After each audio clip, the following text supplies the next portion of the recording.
mengatakan bahwa setiap perkara hukum di dalam ajaran syariat kita ini harus ada dalilnya dalam Al-Quran dan dalam hadis-hadis Rasulullah. Itu adalah pernyataan menyesatkan.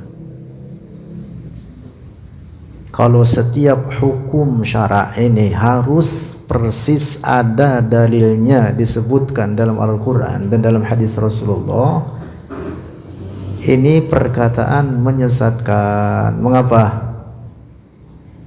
Karena tidak semua hukum itu ada penyebutannya dalam Al-Quran dan dalam hadis Rasulullah. Karena itulah maka ada yang namanya ijtihad. Apa namanya? Ijtihad. Ijtihad itu terkait perkara-perkara ahkam syar'iyyah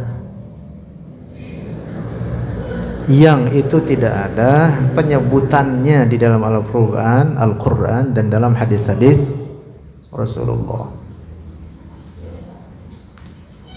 Yang ketiga ini penting, karena ada sekelompok orang menyebar di masyarakat kita, yaitu kelompok Wahabi.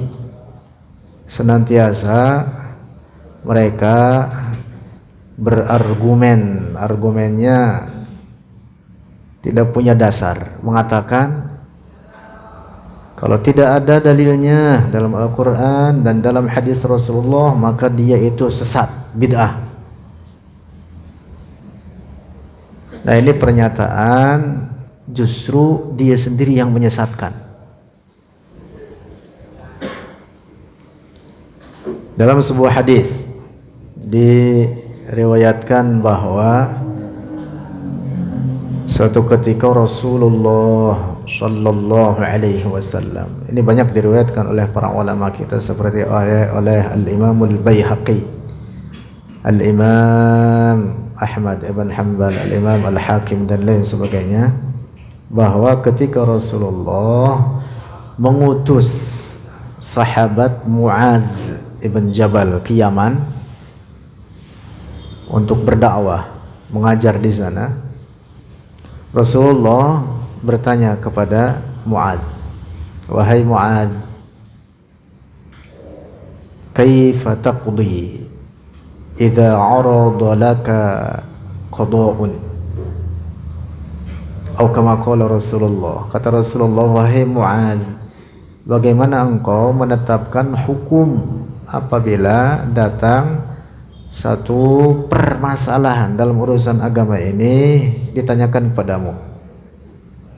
Apa jawaban Muadz? Aqdi bi kitabillah, maka saya menetapkan hukum seperti apa yang disebutkan dalam Al-Quran.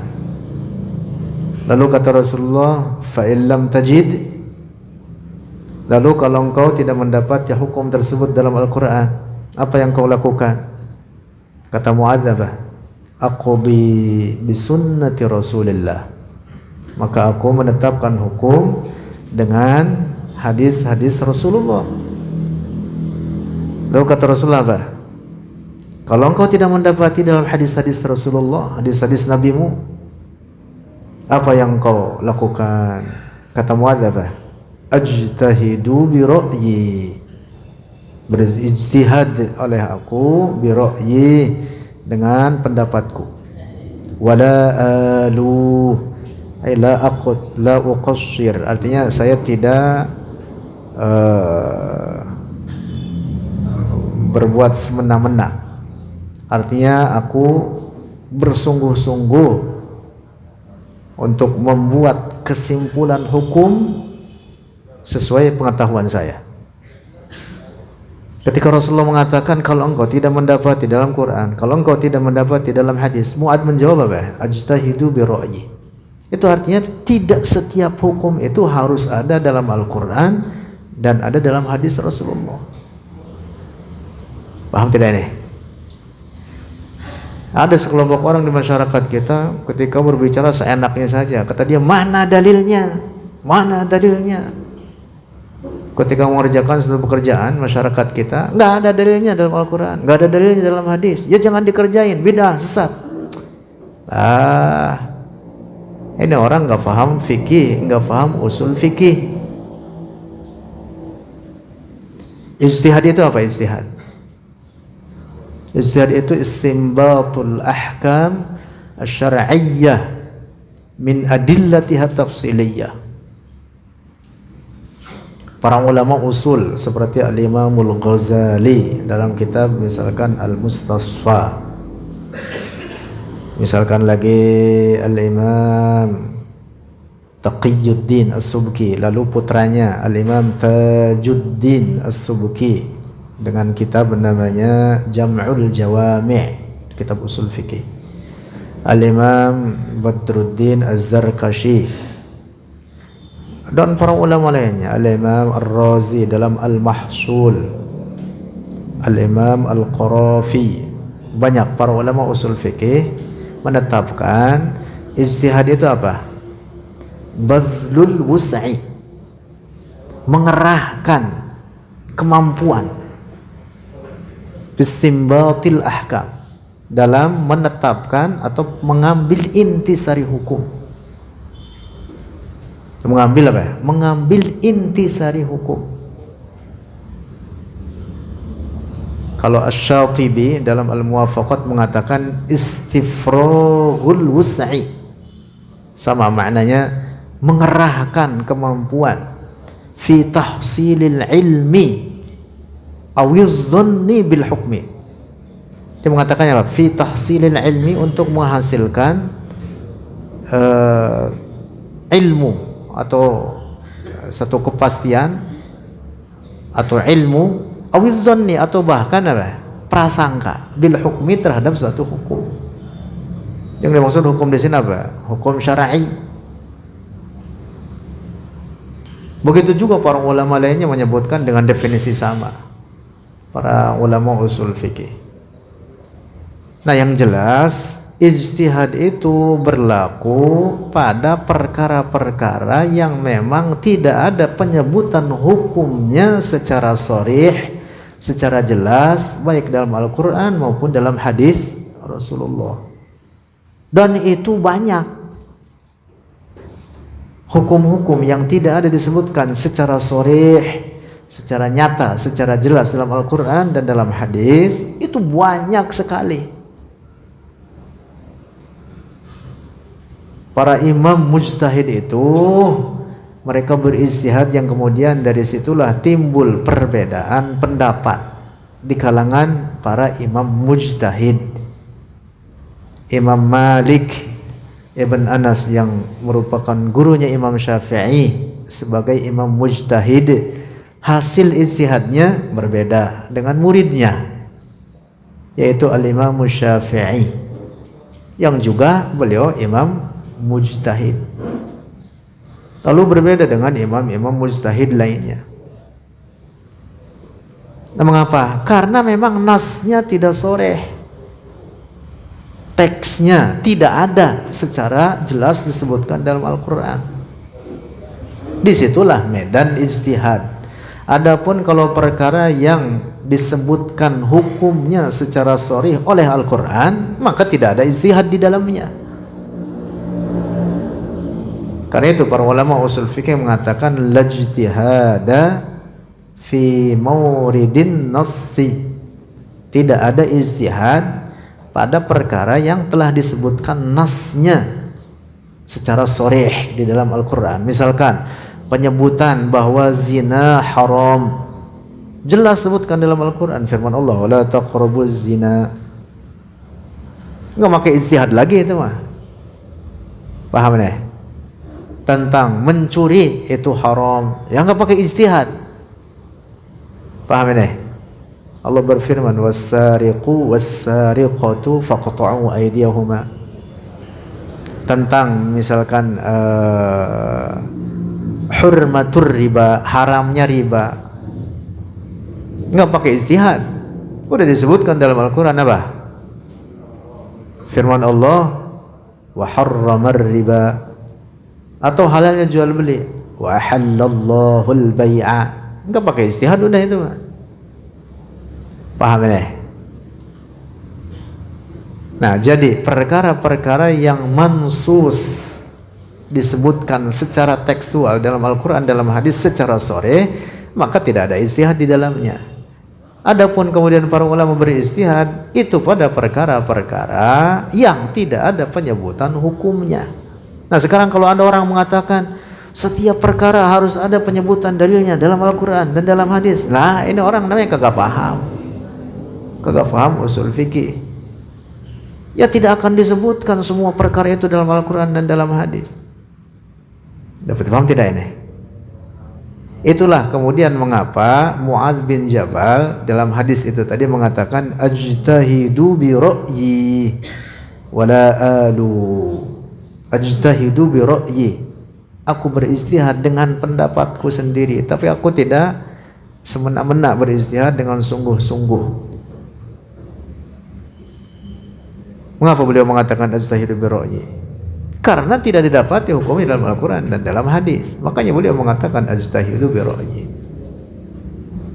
Lalu ketika Rasulullah mendapatkan jawaban dari Mu'adz demikian itu, Rasulullah memukul atau menepuk dadanya Mu'adz bin Jabal. Kata Rasulullah apa? Alhamdulillahilladzi waffaqa rasulillahi lima yurdi Rasulullah. Alhamdulillah, segala puji bagi Allah, alladzi waffaqa, yang telah memberikan taufik, rasulillahi, akan utusan Rasulullah. Yang dimaksud dia sendiri Mu'adz, diutus ke Yaman. Lima yurdi Rasulullah, bagi sesuatu yang meridhokan terhadap Rasulullah. Artinya Rasulullah menyetujui itu. Memang harus seperti itu.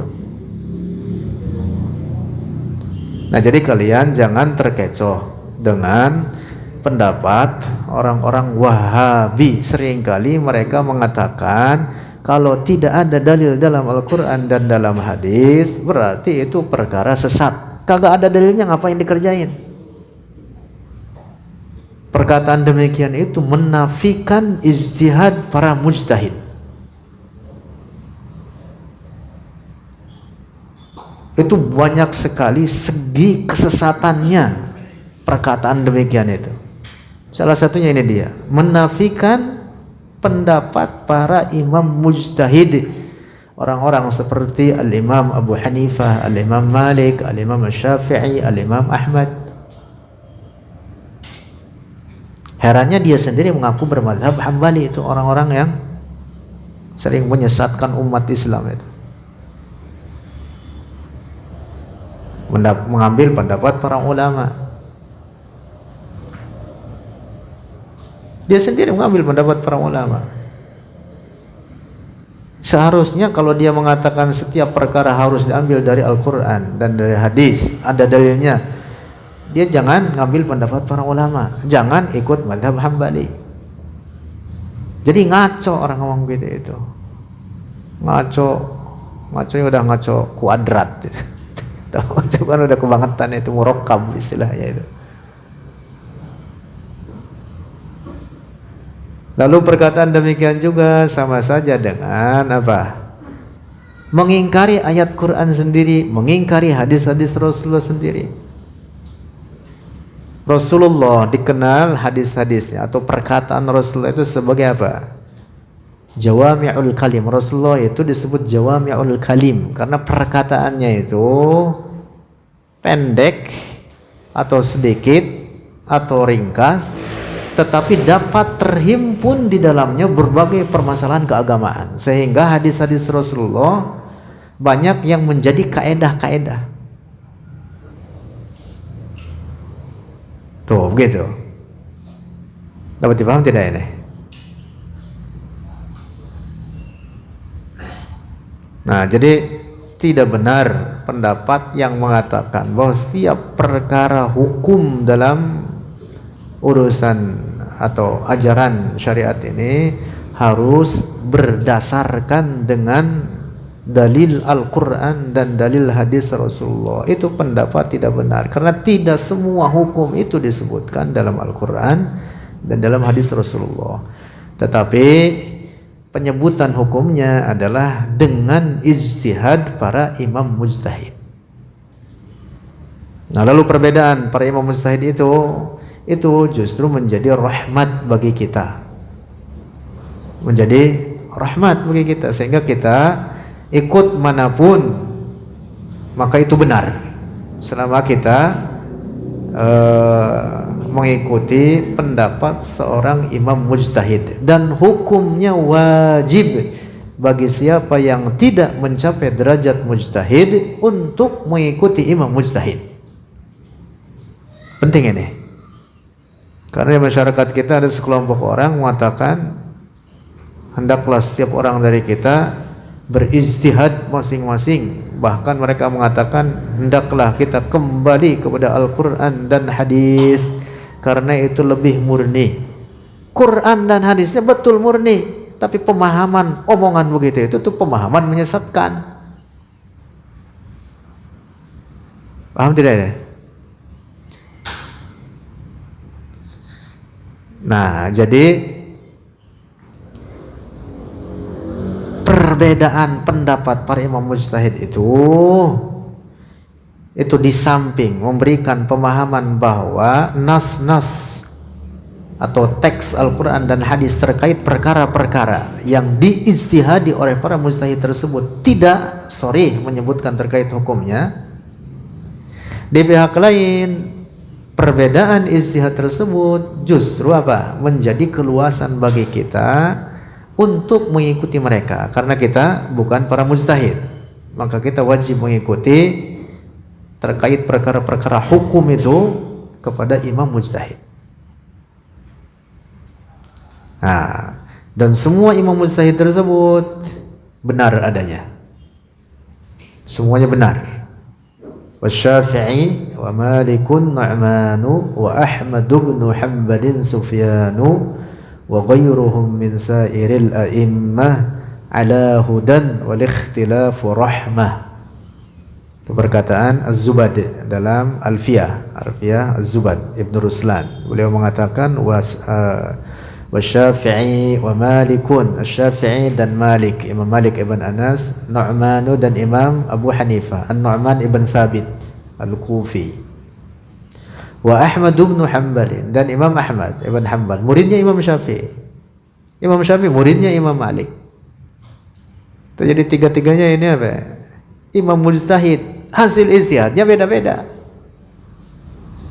Lalu Sufyanu wa Ahmad bin Hanbalin Sufyanu, yang dimaksud Sufyan Ats-Tsauri juga imam mujtahid, wa ghairuhum dan selain mereka, min sairil a'immah dari seluruh para imam.